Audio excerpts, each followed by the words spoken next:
ahead and turn the meeting over to our speaker, Dave. Dave? Well, this Friday date is November 20th, 1999. So, 24, almost 25 years, November. And, one day at a time. And,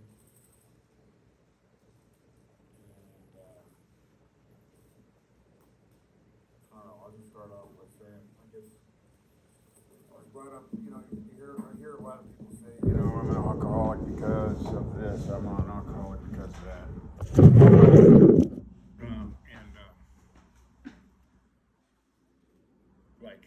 I came from a bad family.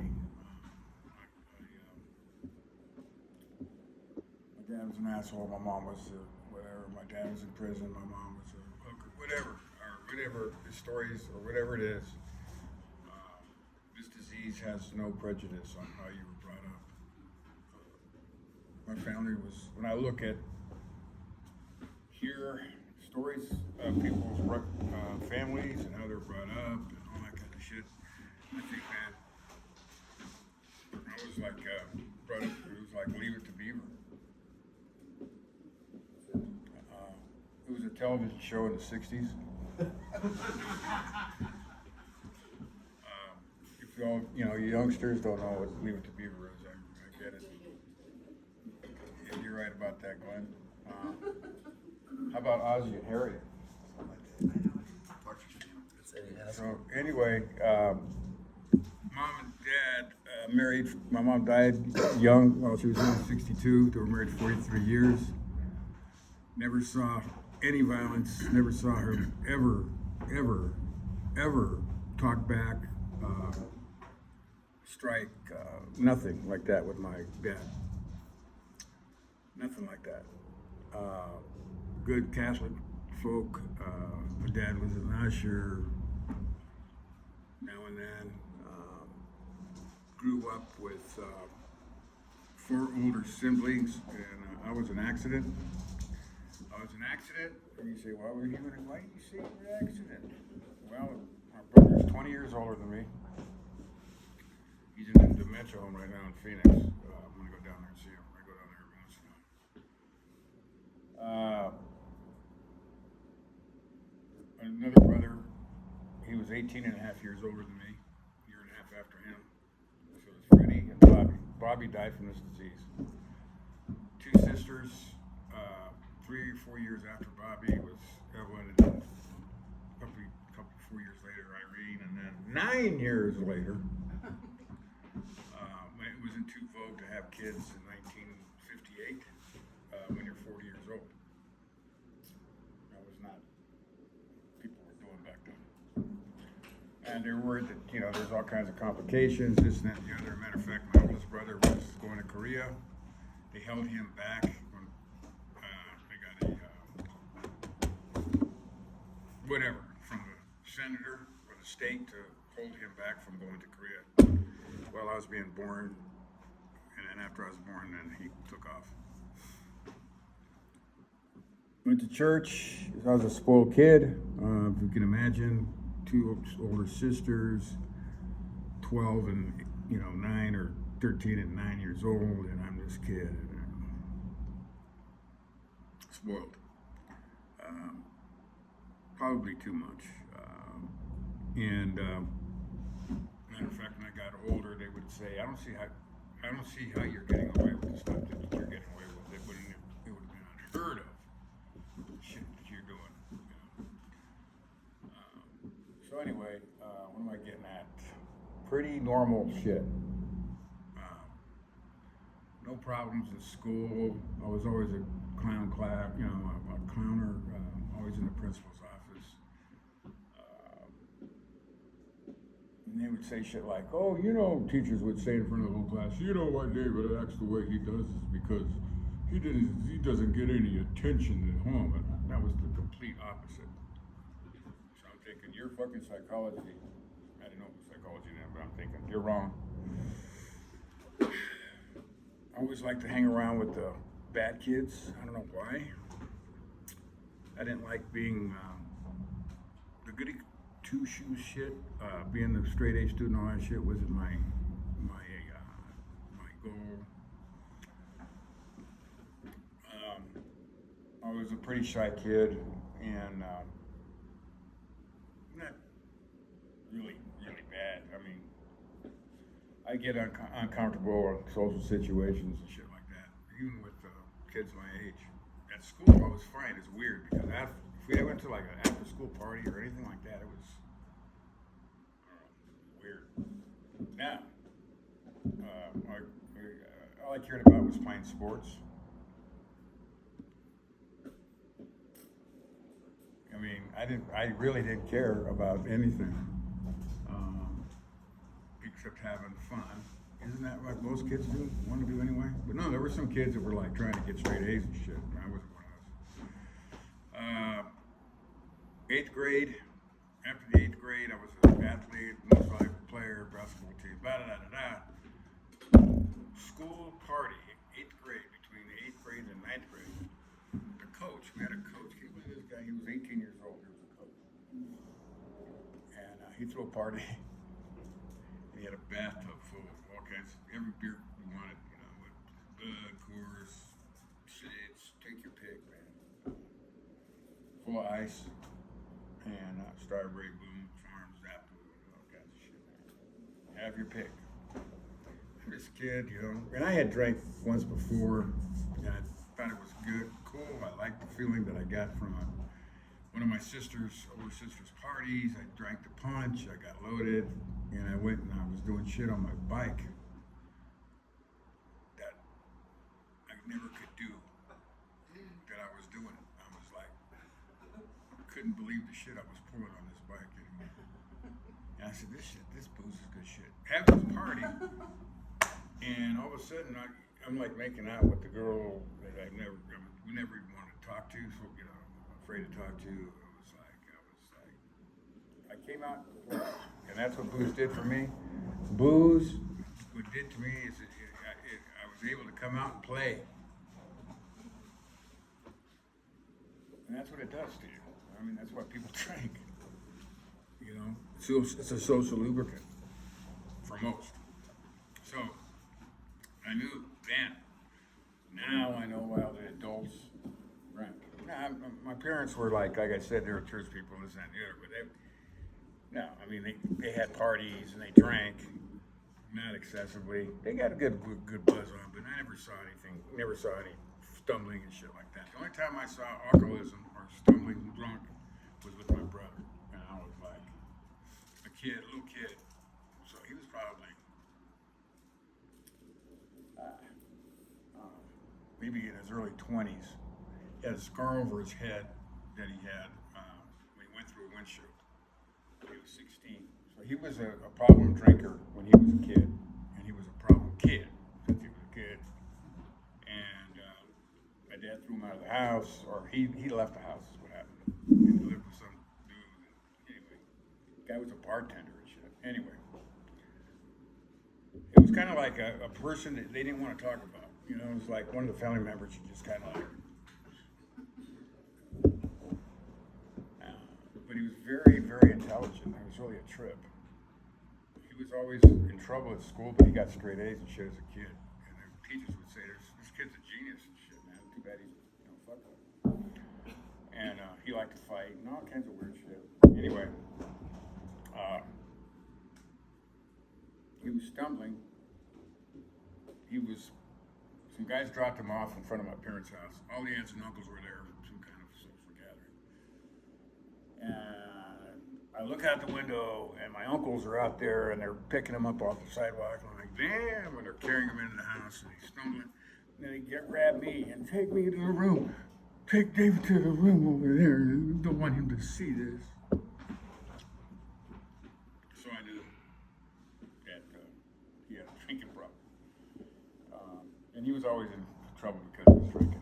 And it was crazy about him. It wasn't like he was a daily drinker. He was a binge drinker, and he would get into trouble. And he was very intelligent, and he went to college, and then he went to, and he pilot in the Air Force in Vietnam era. And that goes to show you, I mean, it doesn't matter how smart you are either, or how dumb you are either. This disease has no prejudice on how much money you make, where you live, your family background, whatever. Doesn't matter. So, my other brothers and sisters, not alcoholics. And they were pretty much go-to two-shoes. My sisters were cheerleaders and shit, homecoming queens. Little straight edge. So, I go and I drank. I loved this booze, and I knew that I wanted to get, I hung around people that wanted to drink. Smoking weed too. And I did that, and that's the easier to do when you're a kid than buying booze. I really never really liked it. Not really. Not like booze. I don't like booze. Not like booze. So I finally was able to fake ID when I was like 16. And I was buying booze for everybody. I was bringing the booze to the party. I was the party guy. I was this and that. And my parents, I remember they come in my room. I was like 17, 18 years old in high school. And I would wake up hungover as hell and hear my dad arguing with my mom in the kitchen. It smells like a brewery in there. So there was, and they never really hassled me because I wasn't getting in trouble. I think that's the only reason they didn't really say, you better not do this shit anymore. I kept doing it. My mom would give me a hard time about it. But you're going to end up like your brother. Kept, never got in really bad trouble with the law or anything like that. I was a party guy. I liked to party. And I wouldn't say that I was an alcoholic at this point. When I get into college, fast forward, I'm in college. Yeah, I went back to school when I was a little older. I was like 24. Then I had a couple years in, and I went back to finish up my last 2 years when I was like 24 years old. So I'm in there with like 19, 20, 21-year-olds. And I remember not drinking the first semester, and I was tweaking my balls off.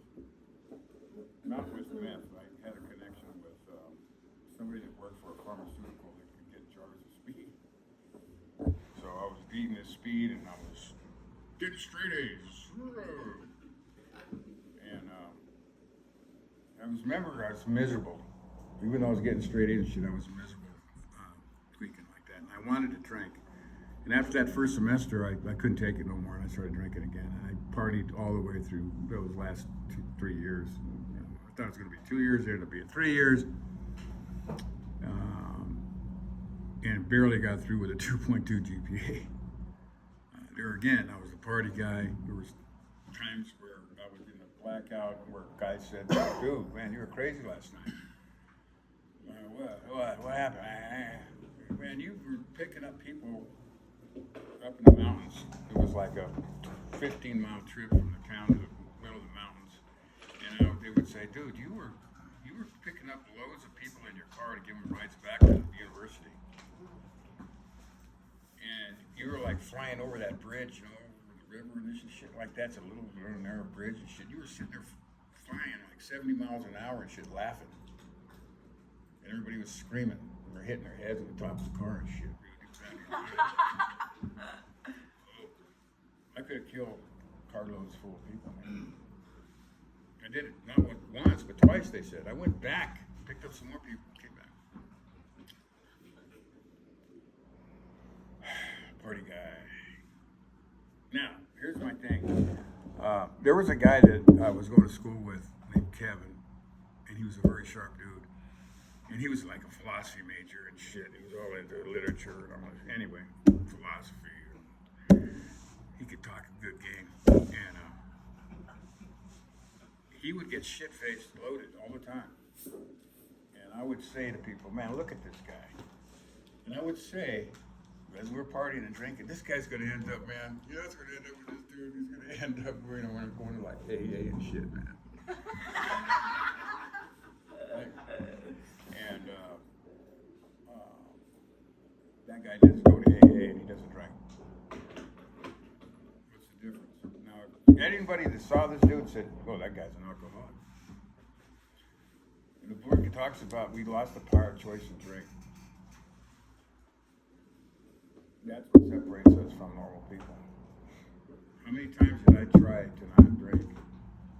I'm not gonna drink today. I feel like shit. I can't take this shit no more. Everything's fucked up. I can't do this shit. I'm not gonna drink today. About 2 or 3 in the afternoon, it was like, tomorrow. I'll do it tomorrow. And I'll do it tomorrow. And I'll do it tomorrow. And I'll do it tomorrow. I'll do it next week. New Year's resolution. I'll do it the first of the month. I'll do it after the Super Bowl. I'll do it after this party. I'll do it. I lost the power of choice and drink. I would still drink even though I didn't want to drink. And that's what separates us from other people. So,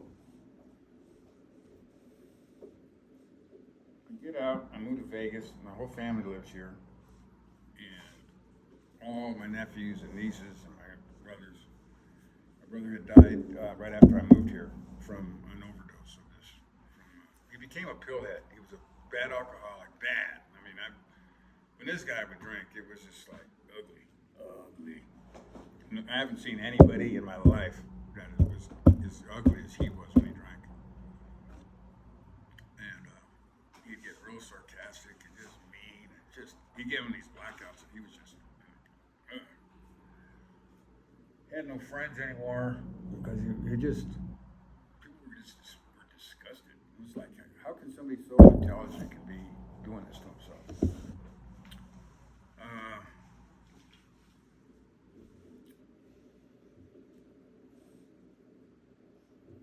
I kept thinking, one of these days, I move here, I start working selling copiers. I got a degree and I got this job selling copiers for 3M. And I'm wearing my 3-piece suit and shit. And instead of working, I was in the casinos. And I would fake my contacts. And I was drinking in the casinos and they're paying me. They finally cut it to me after about 6 months. I don't see how they waited that long. About 6 months, they finally fired me. And because they checked on my contacts. I don't know what you're talking about. I started doing a landscaping thing. And there again, I don't have any confidence. I feel like I'm a loser. But I don't think I have a drinking problem. I don't think alcohol has anything to do with this shit.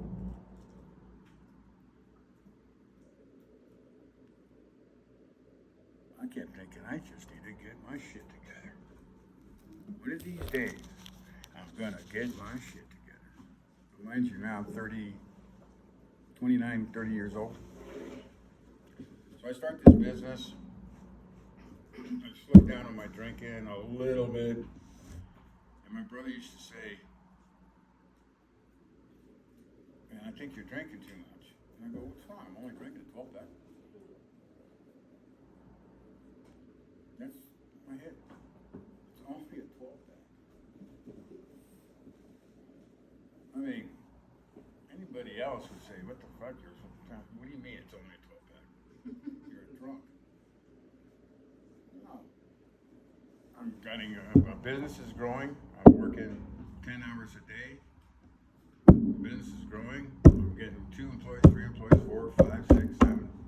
I'm doing installations in Canyon Gate, Spanish Hills, Spanish Trails. Alcohol's not a problem. So I'm going into the bar afterwards. And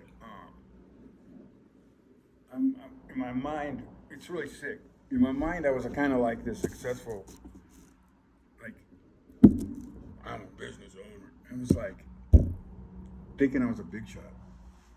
Really. Instead of taking care of business, and eventually the business fell apart because I'm not taking care of the paperwork and all the shit that you should take care of to keep a business flowing. That all caught up to me. And then these two contractors that I was working for were like 80% of my business. They were doing installations for spec homes, big mansions. And I was doing the landscapes for these places, in these big gated communities. And they started noticing that I was coming late. They had a good relationship with them. And they started noticing that I was. Then I started doing drugs to keep up the whole thing. I'd get up in the morning and do a big old gagger and start the day. Really sick stuff. And they started noticing that I was getting a little weird and jittery, and then he'd like laugh and shit because I would like start running around and shit, telling the guys what to do and shit. I'd look at them and they'd be like laughing and shit. I'd like, oh shit, I think they know I'm tweaking. Some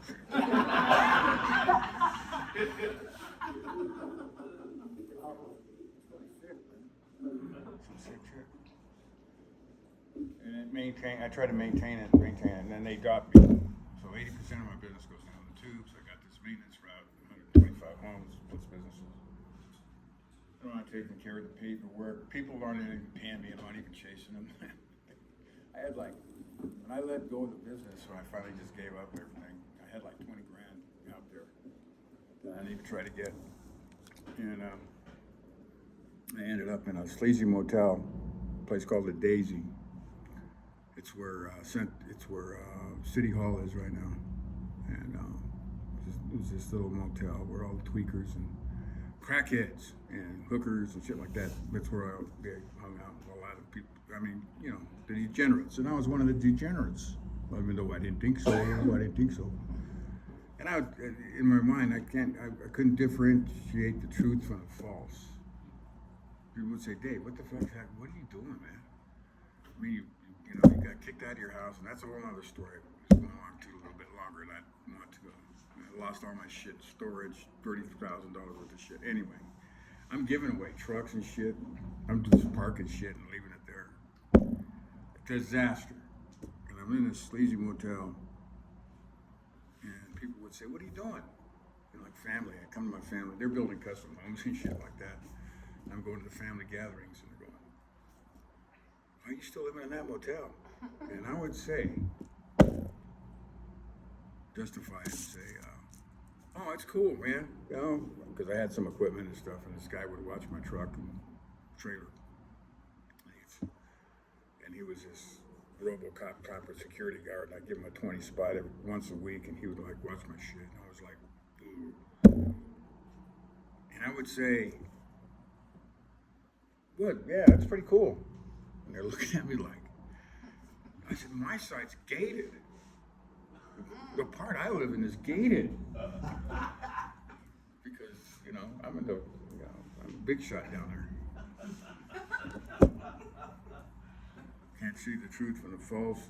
The alcoholic life is the only normal one. People just look at me like, what the fuck? So finally, I ended up where I couldn't even pay. I couldn't even pay for the motel, and I ended up sleeping in my truck. And I'll try to tell the story as quick as I can. How I got in here, and I think it was a divine intervention.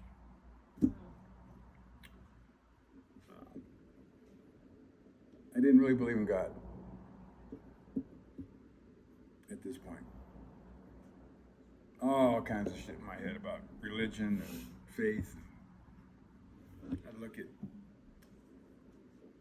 friends of mine became born again Christians. And Dave, you should come to the Lord and come to my church and this and that. I would say, you guys can't even agree on your own God. this church says that you guys are going to go to hell. This church says that you guys aren't doing it right, and this church says that this church isn't doing it right, and this church and that. And they're on TV saying that they're going to hell, and the Catholics are going to burn, and they're praying the rosies, and that's demonic, and the Catholic Church was caused by Satan. See, it's all a bunch of bullshit. So my attitude about everything was, whatever. And then I'd look at people that claimed they were spiritual people. And I would look at their action, and I would look at their way they handled their life and the way they would do things, and I would say, look at that. Call yourself a Christian. The book says, when we look at a forest, there are some bad trees in that forest, right? And I look at that forest and I see the bad trees, and I'd say, hey, look at that forest, it's all fucked up. And the book says that's wholesale condemnation. What I was doing is looking at a few bad examples and say that they're all fucked up. Anybody that has faith is full of shit. So my mind wasn't too hip on coming to AA. This is the deal. I was in that motel room. I forgot to tell this story when I ended up sleeping in my truck. I was in that motel room, dry heaving, and this was a morning ritual, 15 minutes, maybe not that long. It was long. 5 to 10 minutes, I was dry heaving every morning. And this one particular morning, man, the hangovers were getting just so bad, man. I didn't even want to do the tweak no more, man. It was just like, fuck, and I'm over the toilet after I did my dry heaving. And I said, God, I don't even believe in you. And some people say, oh, that's not even the way God approaches you. Oh, my goodness. I even did that wrong. Oh. God, I really don't believe in you. You're going to have to show me a sign that you're real. I just blew it off. And I'm driving around, and I owed 3 of my guys. I couldn't pay them. 2 of my guys, I couldn't pay them. They got families and shit. They got kids to feed. Oh my God. I couldn't pay them, and I needed some money to like a down on the landscape job to pay these guys. So what happened was, I'm driving around, hungover, said that little prayer in the morning, which it wasn't really. It was kind of like that. And I was driving around, and I'm saying, I went to this Catholic church. I knew they had a little, because I used to go like on Christmas and Easter with the family to church, because that's what you do when you're Catholic. Anyway, had a little room, 24 hours where you can go kneel and pray or whatever. So I walked in that room. Well, I don't know what to do, God. I said that prayer, this morning. I don't see no signs, So I left. Started driving around, and I was going around in circles, and I was in this neighborhood looking to possibly go knock on somebody's door to see if they wanted a job done that we talked about. Nothing happening. I'm going down the road. Now this is seconds and inches. Seconds and inches. I'm coming down this road, take a right, go down this street, and this guy's walking. He used to walk. He's an Irish setter. And he'd come by when I was doing a job right down the street. He would come by every day and talk to me and say, hey, that looks great, blah, blah, blah. Maybe you could do my blah, blah, blah. He comes walking out of his garage right when I'm passing his house, and he waves me down. Now, people would say, oh, that's just a coincidence, Dave. Okay, check it out. I pull over, and he goes, hey, man, you did the job? Yeah, I know you. Can you check out, redo some shit in my front yard, and I need my backyard done. I want a complete job in my backyard. Wow. Possibly get down. Money down to pay these dudes. So I get out, and I got my coach's shorts on and shit, and I got my little Green Magic Landscape Company t-shirt, my little hat and shit with my big fat Oakley sunglasses. See, because I used to hide my face with my big old monster ass Oakley sunglasses so I could hide my caca eyes. And so this is what I would always tell people when they would say, dude, if they maybe smell booze on me or something, because it would be coming out of my skin. And they would go, and I'd go, oh, this is my go-to. Oh, jeez. You know, living in this town's rough. Yeah. My friends came in from out of town. They wanted to go check out the strip. I'd never go down there. You know, when you live here, you never go down there. But these guys came into town. We went there. And I would get away with it on that one. Well, this guy, I told him that story. And he goes, well, I used to drink a lot too. I'm looking at him like,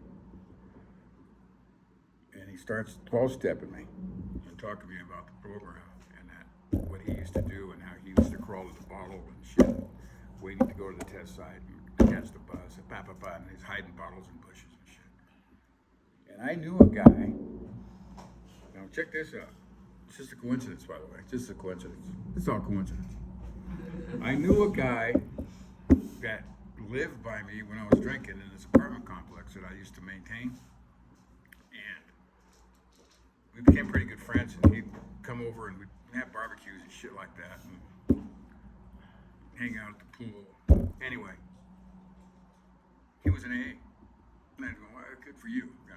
And a couple of times he mentioned to me, you think, hey, Ron, and jokingly, you think you might be drinking a little bit too much? I'm not that bad. And my brother would tell him, no, he needs to go to your club. Man, this guy's 12-packing it every night.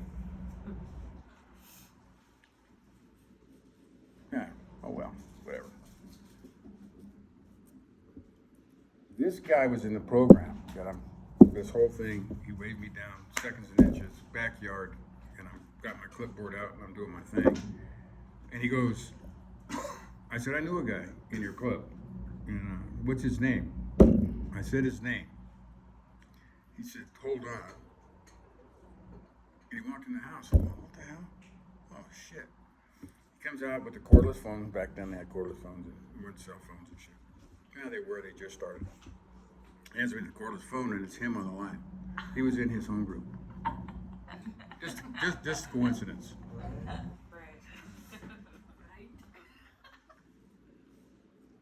So then I started going to AA, and I had a lot of prejudice about spiritual matters, like I said, and what I thought.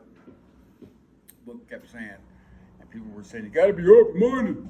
You gotta be open-minded. You gotta be open-minded. You gotta be open-minded. And I'm like, I don't believe in this, I don't believe in that. So I pretended to be doing Alcoholics Anonymous. What do you mean by that, Dave? I went to big book studies. I was hanging around people that were pretty serious about the program, and they'd have big book studies, and they'd have gatherings, and we'd have pizza, and we'd get in the book, and all that shit. I had my book all rainbowed up with notes and shit. I looked like a big book thumper. And the book says that knowledge of this shit avails us nothing. And I was pretending I was an AA. I was in here lying. Lying that I had a sponsor. Lying. I would even sit in meetings and talk. That's how sick I was. I'm still pretty sick, but this is really sick. This is some really sick shit.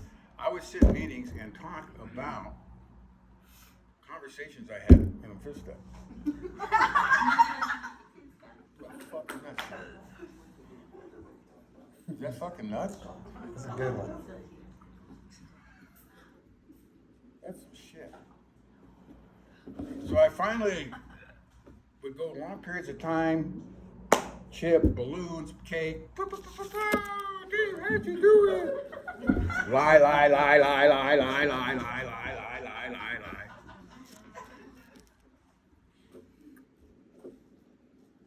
I wasn't practicing with really the steps. Lie. Great. Congratulations. Year and a half drink. Oh, well, there you go. I'm glad you're back. You know, that's what we do because we're alcoholics. Another year. Balloons. Lie.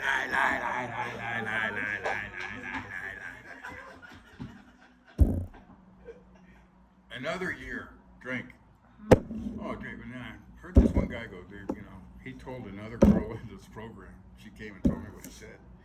You know what? I don't think Dave's going to make it. I don't know if it was because of my pride. It was like that statement. I remember a guy when I was new, he was in the bus and he was always constant relapsing. And he got to be known as a relapser. These people get to know, some people get to know him to be as a constant relapser. And he was looking at me and he was focused in my eyes and he was like, oh, shit face. And he was looking at me. He goes, hey, I go, why do you keep drinking and coming back to the club like that? He didn't come back there drunk. And he goes, hey,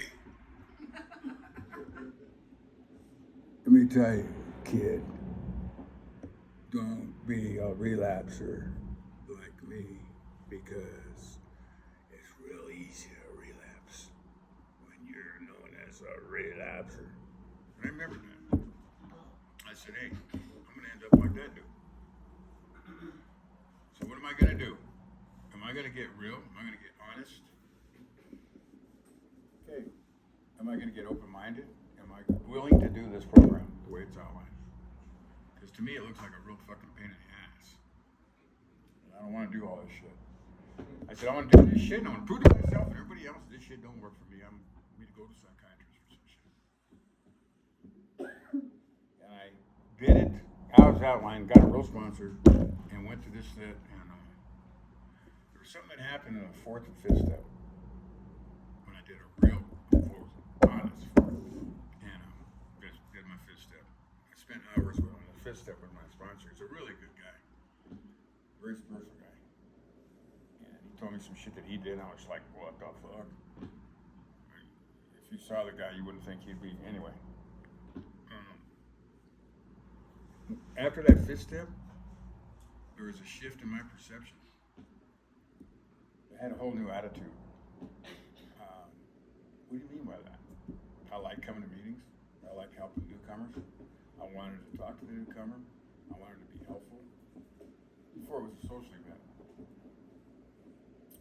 I started helping guys, by the way, but my whole attitude changed, I was happy. I was happy being sober. I never really was before. And I said, maybe there is something to this shit. Maybe there is something to it. And I continued, and I practiced my 10th, 11th, and 12th as the book is outlined. There's instructions on how to do 10th, 11th, and 12th step, by the way. So, that's what I've been doing. It's repetition.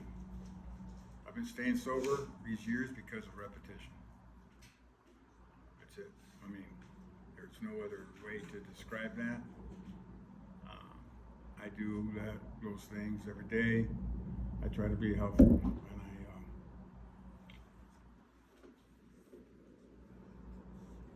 I've done other things to enlarge my spiritual life. Has it been a bed of roses? Hell no. How about that?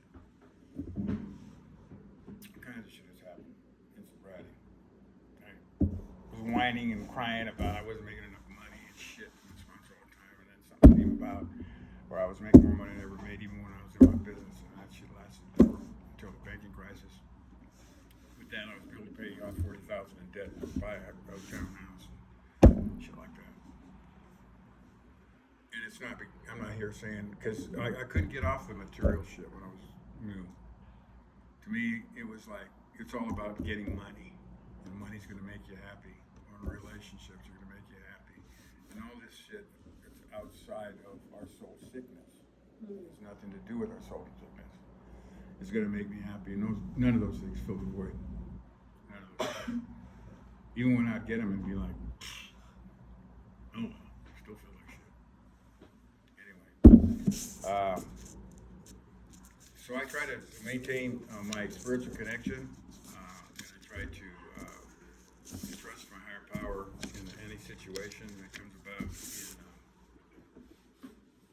And I've had some rough ones.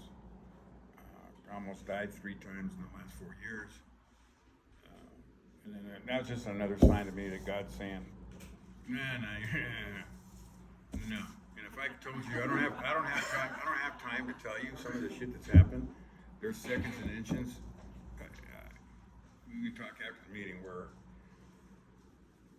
I'll tell you just one of the incidences. I was going 85 miles an hour,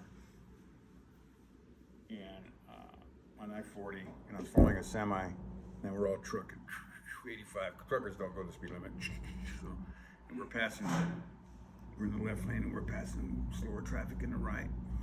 And they had just done construction work on this, and they didn't put in the white lines on the middle of the road, and it was night. And I thought the semi was like verging to the right, and I went, what the fuck, is he going to the right? So I went to the left a little bit to see where the line was while I was off the road. And when I came back on the road, I should have just hit my brakes. And when I thought, well, shit, I'll just get back on here, cooking at 85. 2 of my tires are off the road, and I started to come back on. The front tires came up, and as soon as the back tire hit, the car spun. I was going 85 miles an hour, and all I saw was my headlights looking at a guardrail. I'm thinking, well, that's it. I didn't have time to think. Okay, guardrail done, dead. And I was in a spin, and I hit it just right to where it was like a NASCAR hitting a wall and shit. I spun out. Semi was coming down at me. Going, oh shit, I'm gonna get smashed by a semi, and he went right in front of me. He was trying to hit his brake. And I got out, damaged my shoulder a little bit, not a scratch. The car was completely smashed up. I have videos of the car. And I went and looked where I hit the guardrail. Guardrail started right here. Now I'm going 85. Check this out. Think about it. Milliseconds, man. Guardrail starts right here. I hit like right there. On this side, where there's no guardrail, is a ditch. So if I would have hit right here, forget about it. I'm going off into a ditch and just dying, rolling into a canyon. That's one incident. There's other things too, where I hit a power box going 70 miles an hour. I was having a heart attack. I got a pacemaker. I was having a heart attack. I passed out, going 70. And actually the impact of me hitting that power box got my heart going again. When I was in the operating room, they hit me twice and brought me back to life. So for some reason, I'm supposed to still be here. And with that, it's been a good journey. Thanks. Dad.